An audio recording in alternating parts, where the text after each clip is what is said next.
My name is Elizabeth Monroe. I just turned 21 last Saturday, and I spent that night watching my birthday cake pushed to the end of the table, the candles nearly burned out, and no one bothering to blow them out. Our living room in Cedar Rapids was packed. Laughing, chatting, toasting, but it was all for my younger brother, Brandon. Not because it was his birthday. No, it was because Brandon had just landed an internship with the Iowa State Attorney's Office. A great opportunity, sure, but why celebrate it on my birthday? Why hijack the very party I'd spent a month planning and turn it into Brandon's personal spotlight? I sat quietly in the corner, wearing an old denim dress I bought at Goodwill, both hands clenched under the table to keep from shaking. My mother, Cheryl, held a champagne glass, crying tears of pride. My father smiled like Brandon had just been nominated U.S. Attorney General. My son was born for justice, Mom said loudly, making sure everyone could hear. Our family finally has someone who's going places. Not a single word about me. Not one hug or glance saying, "Happy birthday, Lizzie." The banner I hung up the night before, "Happy birthday, Elizabeth," had been replaced with a printed sign that read, "Congratulations, Brandon, our future hero." When Brandon stepped up to the center of the room, smiling and nodding like a young politician, I felt a coldness settle in my chest. The only eyes that met mine were Grandma Marlene's and Tessa's, my best friend, peeking from the kitchen doorway. They knew. They saw it all. Brandon grabbed the microphone. "Thank you all for being here. This is the first step on my journey into justice." I stood up. "What? Convenient timing for a celebration?" I said. Not loud, but sharp enough to slice the room into silence. My mom turned around, smile frozen. "Elizabeth, don't ruin this." "Ruin what, Mom?" I stepped forward, heart pounding. "It's my birthday today. Or did you forget? Or maybe you decided it wasn't as important as Brandon's internship." My father walked over, his voice low. "Don't be childish. Brandon's success is a big deal for the whole family. You should support your brother." "Support?" I almost laughed. I've been his support for 21 years. Every award I earned, every effort I made, always overshadowed by one essay Brandon wrote or some glossy magazine photo. Brandon stepped closer, voice soft. "Lizzie, come on. Don't call me that." I stepped back, voice like ice. "You weren't the one being ignored every time you tried to get Mom and Dad to look at you. You weren't the one working 2 jobs just to buy a dress and still getting told you looked sloppy. You're blowing this way out of proportion," Mom snapped, her eyes red with frustration. I nodded, lips trembling but voice steady. "So, I'm not your daughter anymore, is that it? Just because I dared to say this was supposed to be my day?" "You can leave if you feel like no one wants you here," Dad said bluntly. The room fell dead silent. I looked around. Relatives frozen, some avoiding my gaze, others staring at me like I was the one ruining everything. Only Grandma came forward, laid a hand on my shoulder, and whispered, "You're not wrong." I turned away, grabbed my small purse from the shoe rack, and walked out without looking back. The night air felt colder than usual, but at least it was real.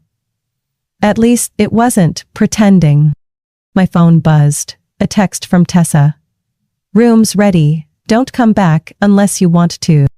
I replied, "Thank you, I'm on my way." And Tessa, "Yeah? I'm about to show them just how badly they misjudged me." I'd been staying at Tessa's for 2 days when the strange emptiness finally settled in. No more Mom calling Brandon to breakfast like he was a general. No more Dad's blank stare every time I voiced an opinion. Tessa's room was tiny, just enough for a single bed and an old bookshelf. But for the first time in years, the air around me felt clean. Tessa worked as a barista at Fairgrounds Cafe on Main Street. She talked to people like they were lifelong friends, even if they were first-time customers. As for me, I needed a job. I needed money. I needed something that was mine. Oh, I already talked to the manager, Tessa said, as she poured coffee into a chipped ceramic mug. Sarah, the owner, super chill. You start Monday. Morning shift, 8 o'clock. I nodded, a bit of the weight lifting off my chest. But that same Sunday morning, my phone rang. Grandma Marlene. Are you safe, Elizabeth? Her voice was low and urgent. I need to see you. Can't say this over the phone. Lincoln Park Duck Pond Bench. 4 o'clock. I arrived on time. The spring breeze was crisp, the lake surface rippling beneath a dull gray sky. She was already seated, a thick yellow folder in her lap, a wool scarf wrapped around her neck. She handed me a hot cocoa and flipped the folder open. I've kept this for over 4 years. But I had to wait until you turned 21. I looked down at dense papers, filled with figures and fine print. Bank statements, wire transfers. A letter that read, Trust Fund established by Richard Monroe. Grandfather of Elizabeth. Initial value, $180,000. 0 cents. Trustee, Derek Monroe. My chest tightened. They told me there was no trust. That Grandpa only set one up for Brandon. She met my eyes. Derek lied. They spent your trust on Brandon for over a decade. Private school tuition, law camps, enrichment programs, and that SUV he got for his 18th birthday. I flipped through more pages. Every withdrawal bore my father's signature. Some included notes like, reallocating to Brandon, family priority. You could have gone to college debt-free, she whispered. You could have studied psychology like you wanted. But they drained everything. I remembered that parent-teacher conference in senior year, when I got a partial scholarship and asked to apply to NYU. Mom said we couldn't afford it. Dad said, be realistic. I sat frozen on the bench. Everything she said matched every fractured memory I'd spent years burying. Why didn't you tell me sooner? I wasn't allowed. Derek threatened to cut off all contact with you if I interfered. I closed my eyes, rage rising in waves. It wasn't about the money. It was the betrayal. They didn't just steal my future, they handed it to the son they worshipped like royalty. Do you have backups? She nodded. USB, print copies, scans. Your grandfather taught me, never keep only one version of the truth. I clutched the file tight. Tessa has a scanner at work, I said. I'll upload everything to the cloud, encrypted. I won't let them erase this. She placed her hand on mine, slightly trembling. Be careful. Brandon may not know, but Derek and Cheryl. If they find out you're digging, they won't sit back. I looked at her, and for the first time in my life, I saw real fear on the face of the woman who'd always been my safest place. But for me, there was no turning back. On the drive back, I passed our old house. The second-floor window was still open. My old room. The lights inside were on. The party was over. But their world remained untouched. I stopped, staring at the wooden sign out front. The Monroe family. Where traditions are preserved. I laughed. No sound came out. Just a breath that scraped my throat. I didn't expect things to escalate so quickly. Just 2 days after meeting with Grandma Marlene, the Monroe household had already begun to unravel. That evening, I got a text from Haley, my cousin on my mother's side, currently interning in my father's accounting office. The message was short and urgent. Liz, you need to come now, they know. Uncle Derek is destroying documents. I managed to hide a few, but I can't hold on to them much longer. My heart pounded. I called Tessa immediately, asking her to secure the digital copies I had scanned. Then I drove straight to the old house, back into the territory of the people who once called me their daughter. The house was unusually quiet. No TV sounds, no mom muttering while tidying up. I circled to the side entrance, where Haley said she'd leave it unlocked. The door creaked open with a light push. Inside, the glow from Dad's study flickered like a spark about to ignite. I tiptoed through the hallway, barely breathing. The sound of crumpling paper, a flicking lighter, and my father's low curses crept through the cracked door. Peeking in, I saw him tossing a stack of papers into the old fireplace. My mom stood beside him, pale-faced, trembling as she held a file box. A few documents still bore Central State Bank stamps. I lifted my phone and hit record. Video was too risky. Not if they caught me. "How much do you think Elizabeth knows?" Mom whispered. "No idea," Dad replied, his voice razor-sharp. "But if we burn everything before she acts, it won't matter. The trust can't be proven without the original files." "What about Marlene?" "I think she might have given something to Liz." Dad paused, flame flickering across his face, jaw clenched. "I told you not to let that old woman get involved. If Elizabeth has anything from her—" He didn't finish the sentence. Instead, he hurled the remaining files into the roaring fire. I backed away, heart pounding so loud I could barely hear. As I slipped through the back door, I nearly collided with Haley. "Did you get anything?" she asked, face pale. "I got audio. But I need the paperwork." Haley shakily pulled a large envelope from her coat. "These are the statements I printed this morning. Bank seals on them, full transaction history from 2013. I gripped the envelope tight. "You carried this on you?" "It's safer than keeping it at home. I didn't know what else to do but help you." I grabbed her hand, truly moved. "Thank you. But you need to leave. If they find out you helped, they won't let it slide." "What about you?" "I've got a plan." I uploaded the audio to a backup email account, encrypted it twice. Then, I had Tessa reach out to Grandma's lawyer, Harold Dean, the same man who handled my grandfather's estate. "He's trustworthy," Grandma said on the phone.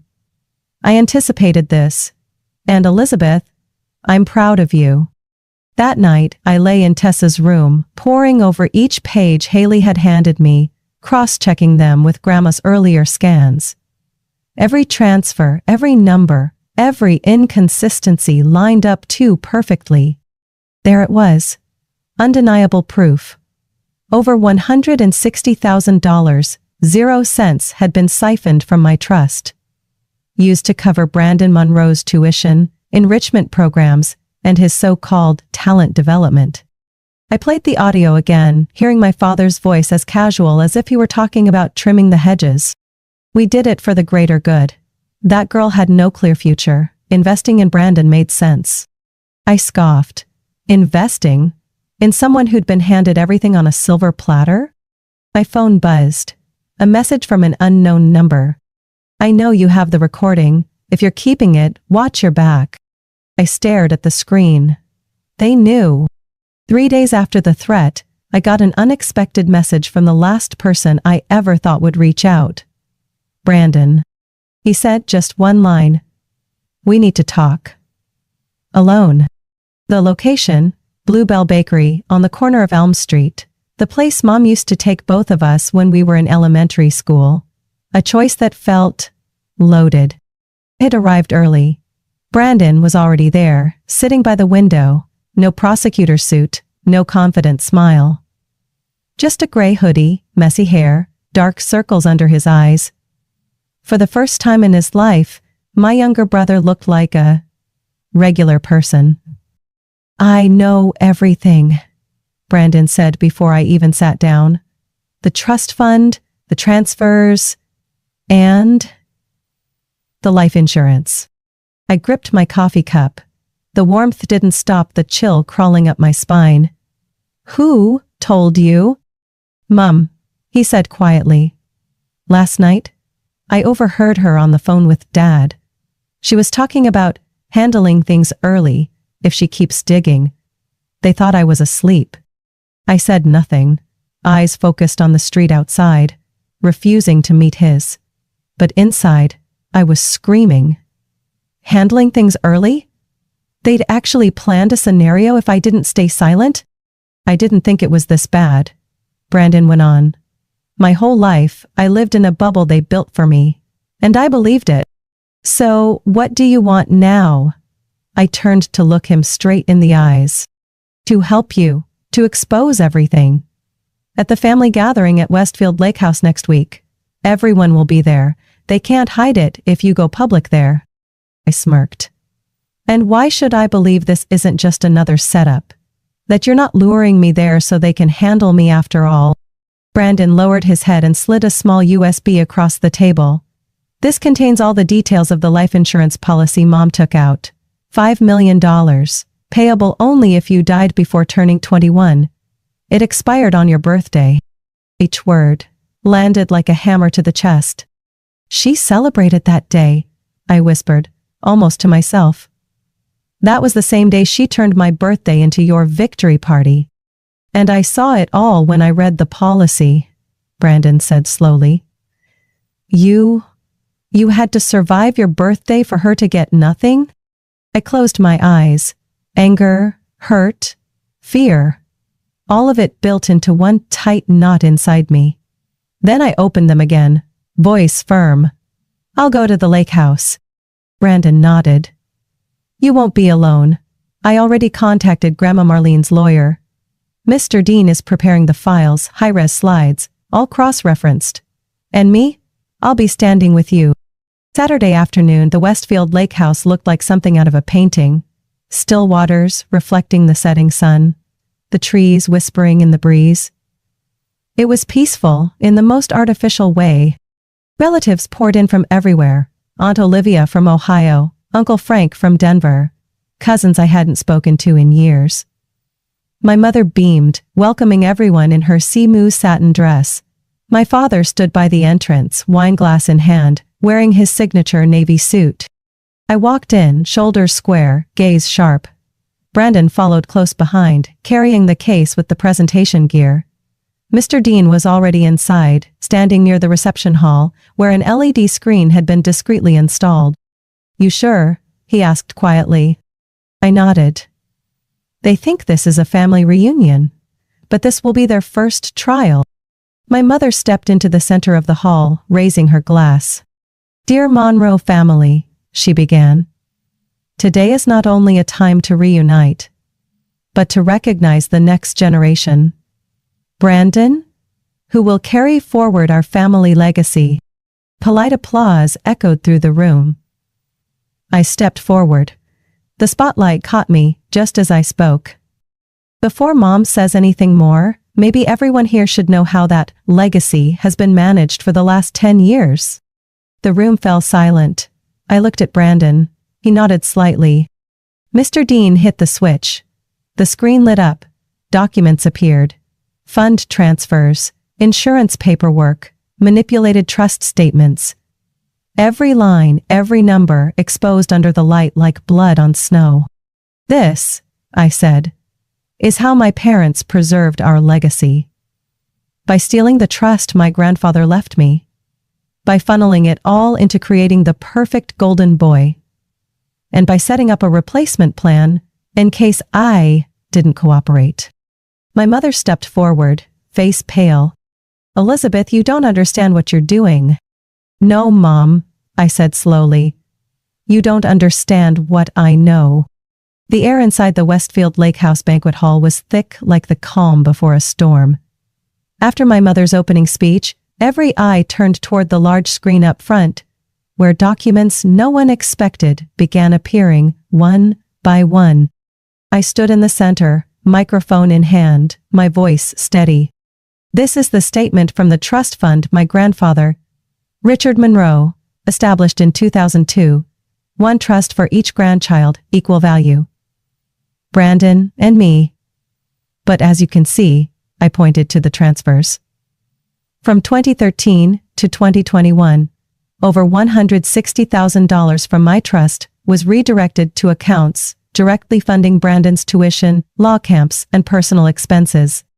A low murmur rippled through the crowd. Aunt Olivia turned to her husband. Law camp?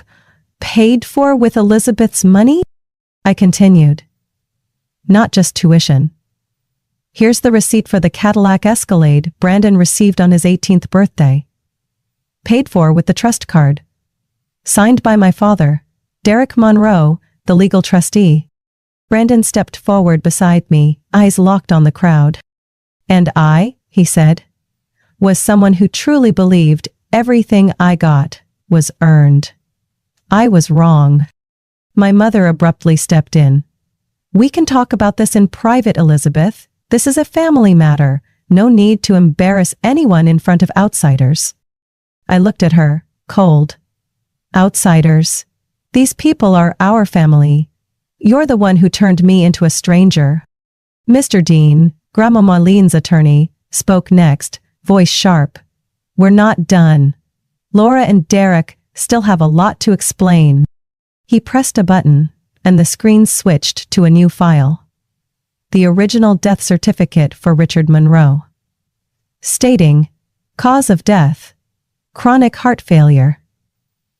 Then came the suppressed autopsy report, secretly preserved by Marlene. Traces of ethylene glycol.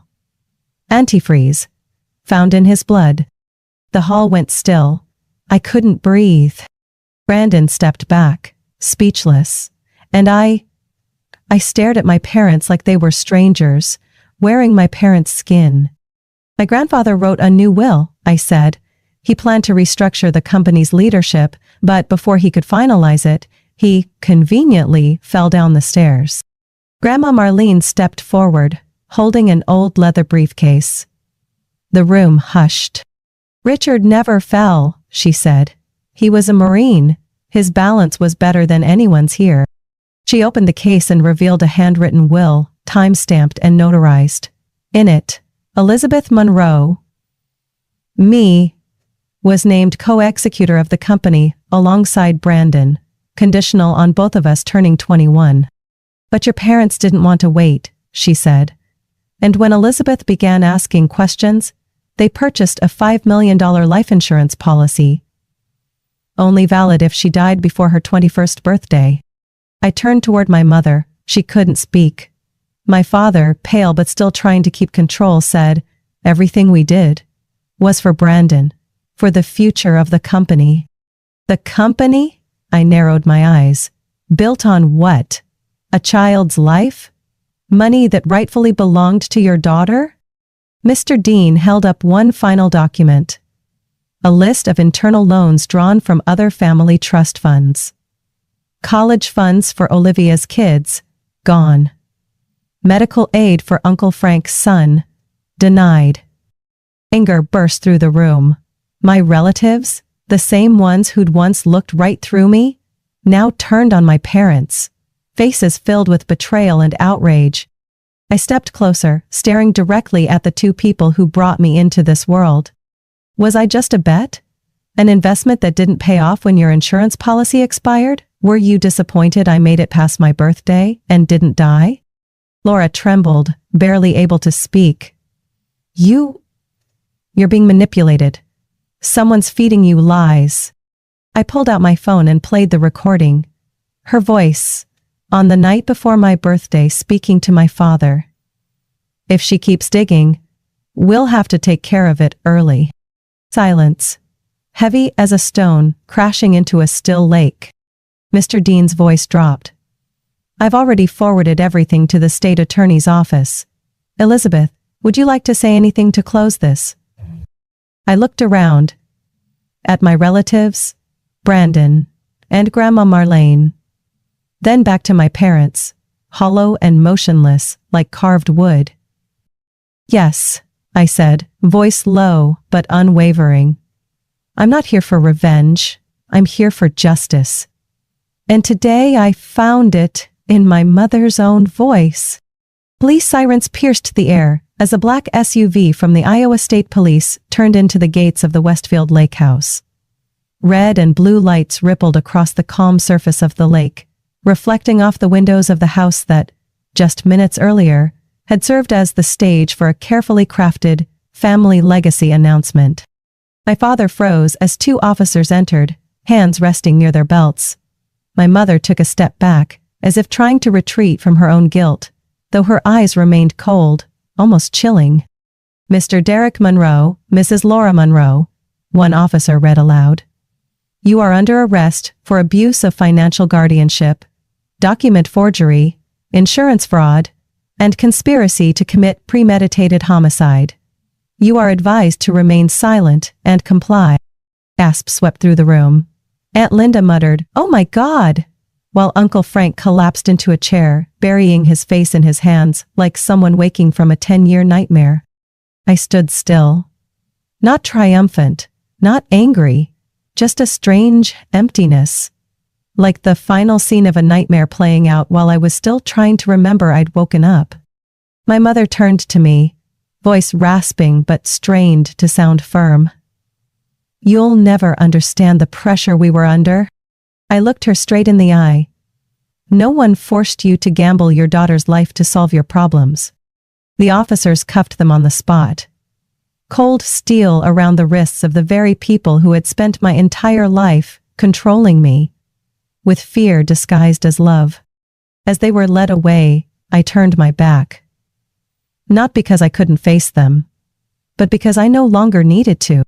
Once the police SUV disappeared beyond the tree line, a strange silence settled over the house, not one of shock, but of something ending. Or beginning. Grandma Marlene was the first to rise. Thank you, both of you, she said. Not just for Elizabeth, but for everyone in this room. Those who were lied to, silenced, and made to feel alone. I lifted my head. Her gaze was both gentle and unyielding, like the way she once raised my father, but now used to repair the damage he had caused. Brandon stood beside me, voice steadier than ever. I promise, every dollar taken from those trust funds will be returned to its rightful beneficiary. College funds, medical assistance, investment accounts, all of it will be audited and disclosed publicly. Aunt Olivia, whose 2 children were denied internal scholarships, broke into tears. Uncle Frank, father of Thomas, the boy who lost his medical support, gripped my hand. Thank you, Elizabeth. You didn't just save yourself. I took a deep breath. I can't change the past, but I can promise this. From now on, Monroe & Co. will no longer be a house of deceit and favoritism. It will be a company built on trust and accountability. Applause followed. Hesitant at first, then stronger. Not celebration, but recognition. A way of saying, we saw, we understand, and we're with you. 1 week later, Brandon and I held our first press conference at the Monroe & Co. headquarters in downtown Cedar Rapids. Behind us was a new banner, Rebuilding Legacy with Truth. Brandon began. We're not here to deny the blood that connects us to the founders of this company, but we are also not here to protect their crimes. I continued. For over a decade, financial decisions were made based on privilege and favoritism. As of today, every expenditure and investment will be reviewed by an independent advisor. And we're relaunching the scholarship program my grandfather created, the one that was derailed by greed. A reporter asked, Elizabeth, if your parents contest this, are you afraid of getting dragged into legal battles? I answered without hesitation. I've been hurt enough to know what's worth protecting. And it's not someone else's reputation, it's fairness. For me, and for those who were quietly left behind. As the press began to leave, Brandon turned to me. Do you think you'll ever forgive them? I paused for a long moment before answering. Forgiveness isn't for their peace. It's for mine. But forgiveness doesn't mean forgetting. And you know what, Brandon? You are a victim too. In a different way. He nodded, eyes heavy. For the first time, I see everything clearly. I smiled. Not joyfully, but with relief. And for the first time in your life, you're finally seeing the truth. 3 weeks after my parents were arrested, I received a handwritten letter from Grandma Marlene. The slanted, elegant handwriting was unmistakable. She didn't say much. Just one line. You should go to the old cellar behind the Willow Grove farm. Bring Brandon. Willow Grove had once been where my grandfather grew grapes and aged homemade wine. As a child, I spent afternoons there, learning to tie vines, distinguish flavor notes in different barrels. After he passed, the land was abandoned, never spoken of again. That afternoon, Brandon and I drove out to the farm. The wind picked up. Gray clouds gathered, like another storm was on its way. The old wine cellar was hidden behind rows of leafless pear trees. The lock had been replaced with a digital keypad. Next to it, a note taped to the wall read, "Elizabeth's birthday." I typed in the code. The door clicked open. Inside, the air smelled of damp wood and cold soil.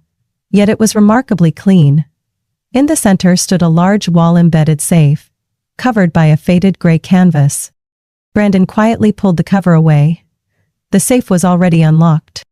Inside, a small oak box, a thick envelope, and an old leather-bound journal. I opened the box first. Nestled inside was a gold and silver wristwatch engraved, "For EMB, when you're ready, not when they want you to be." Brandon exhaled. "ENB. Elizabeth and Brandon." I nodded, then picked up the journal. Pages upon pages of our grandfather's handwritten notes, spanning from 1980 to 2002. Each line revealed a truth no one had ever told us. He suspected his son, my father, of greed early on. He created 3 separate trusts, one for me, one for Brandon, and one for a nonprofit called R&J Trust, designed to support youth from abusive households. "Oh, Grandpa was beaten by his own father," I read aloud from one entry. "He never wanted a child to feel unloved the way he once did." Brandon opened the envelope. Inside was the full blueprint for R&J Trust. Bank accounts, community partnerships, and, most importantly, a notarized letter granting control of the trust to Elizabeth and Brandon upon both reaching age 21 and becoming legally independent from their parents. I sank into a dusty wooden chair, speechless. His real legacy wasn't money. It wasn't the assets my parents tore apart. It was a mission. Brandon sat beside me. "Do you think we're capable of this?" I looked at him. My brother, who once symbolized everything I resented. Now, I saw a man trying to fix what he didn't break, but could no longer ignore. "He didn't choose us because we were ready," I said slowly. "He chose us because he believed, when the truth came out, we wouldn't run from it." We left the farm just as the sun dipped below the trees. Inside me, a strange calm. Not an ending, but a turning point. The next day, I returned to the company with all the R&J Trust documents. At the board meeting, I announced the relaunch of the organization, now a formal nonprofit branch of Monroe & Co., fully independent in funding, dedicated to helping abused youth. The room fell quiet. Then, slowly, applause broke out. Brandon stood and addressed the staff. "We used to be a family built on control and secrecy. Today, we rebuild. On trust, transparency, and responsibility." I smiled, a real smile. 1 month later, at R&J Trust's relaunch event, Grandma Marlene stepped onto the small stage as golden sunlight washed over the lawn like aged wine. She took the microphone, voice trembling but clear. "My son took the wrong path, but my grandchildren refused to follow. That is the true legacy of this family. Not wealth, but the courage to break the cycle." When she turned around, I walked up and took her hand. The wrinkles, the calluses, fingers that had protected the truth for a lifetime, were now passing it on to me. Not for revenge, but for a new beginning. And this time, it would be built on truth. Elizabeth's story proves that sometimes justice doesn't come from a courtroom. It comes from the courage to face the truth. In real life, some families trade love for power and money, but there are people like Elizabeth who are strong enough to break that cycle. She didn't just reclaim what was stolen, She redefined legacy through honesty and compassion. The message is clear. Truth may be hidden, but it can never stay buried forever. What do you think about Elizabeth's journey and the choices she made? Share your thoughts below and don't forget to follow the channel for more powerful and emotional stories about family and life.